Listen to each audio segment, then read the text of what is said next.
What's going on, guys? Welcome to the channel. If there's one thing that is like constantly a work in progress or constantly evolving, it would be our garage shop organization, right? I mean, we kind of set things up one way, live with it for a while, see what works, see what doesn't, then we change it. And then it's kind of a rinse and repeat process, right? Well, that's where I'm at. I've been wanting to redo my organization in here for a while. And now with like the different ideas and different projects that I want to do, I need to better utilize my space. I mean, here's a perfect example. I went and picked up steel today for this project and for some others, and I don't have any place to put it. It ends up here on the floor. I mean, these two pieces over here of 1.5 inch square tubing have been sitting there for months. And obviously, I mean, it's out of the way, but it's not what I want. I want to get this stuff up out of the way, get into a better storage situation where I can easily see what I have, because I've got scraps and I've got pieces kind of like all over the garage, and I don't know what I have because it's tucked in a corner or it's, under a workbench or whatever. So I want to build a rack system for long materials such as, tube steel like this, long lumber, 2x4s, whatever the case may be. So that's what I'm going to do today. I'm going to build me a rack to store long material. And I'm going to build a very simple, like a 3-arm rack, and it's going to mount to the back of this shelf, kind of up high, and that way it'll give me some arms coming off the back where I can easily store those long pieces of steel. I've got, long 2x4s and stuff back in the corner over there, so I'll be able to get those up, get them on some racks here on the back of those shelves. Now I'm going to be mounting them to the back of those shelves, but these racks are going to be something that could be easily mounted to the wall, provided you actually, mount them to your wall studs. But it's going to be a very simple design. I'm going to kind of build them out of some 1x3 and some 2x2 tube steel. So the first thing I'm going to do is cut up these 1x3 120 wall rectangle tubing. These are going to be the uprights that the arms mount to. So I need 4 of these at 34 inches. Of course, cutting up all this tube steel would be really easy if I had an Evolution chop saw. So Evolution, if you're watching, I could use a sponsor. Hit me up. All right, so I got all 4 upright pieces cut to size. Now I'm going to work on getting all of the mounting holes drilled. I'm going to put one up on the shelf, mark out the mounting holes, the bolt holes, and then I'm going to clamp all 4 together, hopefully get all 4 of them drilled at once. And then, I'll have all the mounting holes done. Then I can start with the angle pieces to actually hold the material. If you haven't, I did a Tool Tech Tuesday video on these Axle headphones, noise canceling headset. Guys, these things are amazing. I've got these things have a built-in amplifier. They're actually meant for shooting, but it's got built-in amplifier, so I can hear what's going on around me, like right now with no loud noises. But once I start grinding or cutting, they instantly quiet down, block out a lot of that noise, plus they're Bluetooth. So right now I've got these hooked to my phone. I've got music going right now. These things are just incredible. Check out that Tool Tech Tuesday video. I'll link to that up here, and go check out Axle and pick you up a set of these noise canceling headsets. Not sponsored in any way, just incredible set of headsets. All right, let's get back to work.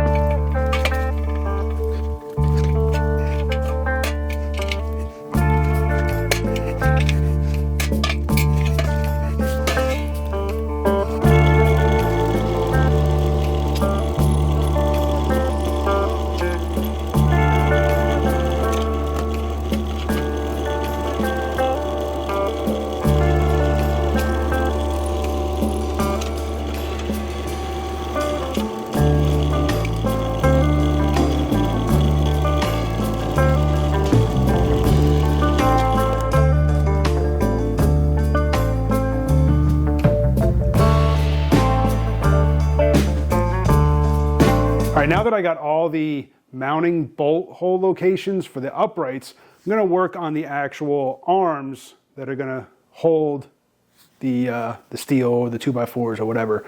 So I've got a piece here. This is cut to 9 inches long, and I cut the ends. You can see they're at a 10-degree bevel or a 10-degree angle. so that these will actually angle upward. And then let me show you what I'm thinking as far as for the uprights. So originally I was going to do it about something like that. Just have it, you know, welded to the face, angled up, and that would give me a slight incline back towards the rack to help keep any round stock and anything from rolling off. But then I got to thinking, why don't I actually cut a slot, and now this can go down inside there. And now when I weld this, it'll also have extra support for being down inside and not just be relying just on the welds to hold that in place. So I think that's what I'm going to do. So I got the one done. Now I just got 11 more to go, and I got to cut 11 more of these angle pieces. Again, so much easier if I had an Evolution saw. Just throwing it out there. All right, so there you can kind of better see what I have in mind here. So I've got all three of them cut to size, and they're all resting down inside. They're recessed inside the upright. So now I'm just going to go ahead and clean them up and tack them in place, and yeah, go from there. All right, so I went ahead and I just kind of skipped over the whole just tacking them into place and fully welded the first one out. What can I say? Like, live dangerous. But now what I want to do is I want to cap the ends. I don't want to leave just a big open tube. So I drew up a little cardboard template here. And that's just going to allow me to cut out some of these, what is this, 1/8 inch by 3 inch strapping that I had.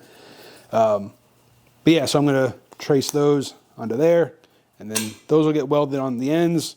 It'll clean the end up, and it'll give me like a 1/2 inch lip just to kind of help things from falling off.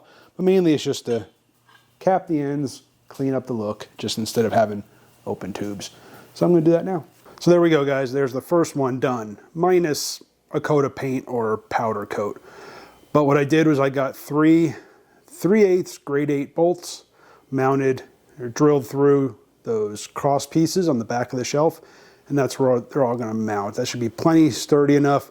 There you can see the little piece I welded on the end there just to create a stop. But with that being angled up, I'm not worried about it. I don't keep a whole lot of supplies on hand, hence why I only made it come out 8 inches. So yeah, this should work out really, really well. Now I just got 3 more to make. All right, well, I got the second rack done, and remember that comment I made about not tacking it and just fully welding it out and living dangerously? Yeah, maybe I should have tacked it before I fully welded it out. But yeah, I put the little uprights upside down. So remember, kids, this is a good reason to tack your pieces together and check it before you fully weld it out. Oh well. So there, I've got 3 of the 4 racks done. Unfortunately, I ran out of welding gas, so I can't get the 4th one finished just yet.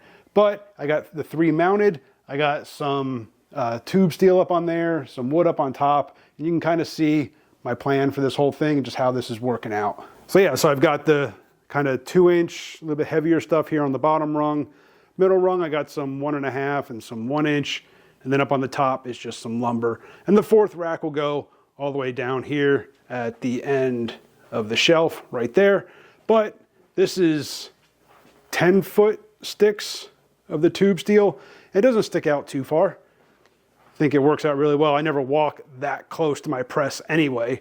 So I think this is really going to make a really good addition, really good way to kind of store all my longer materials. And again, this could easily be mounted to the wall instead of to a shelf like this. This is just where I wanted it. And it really was done with just a welder, a grinder, and a drill.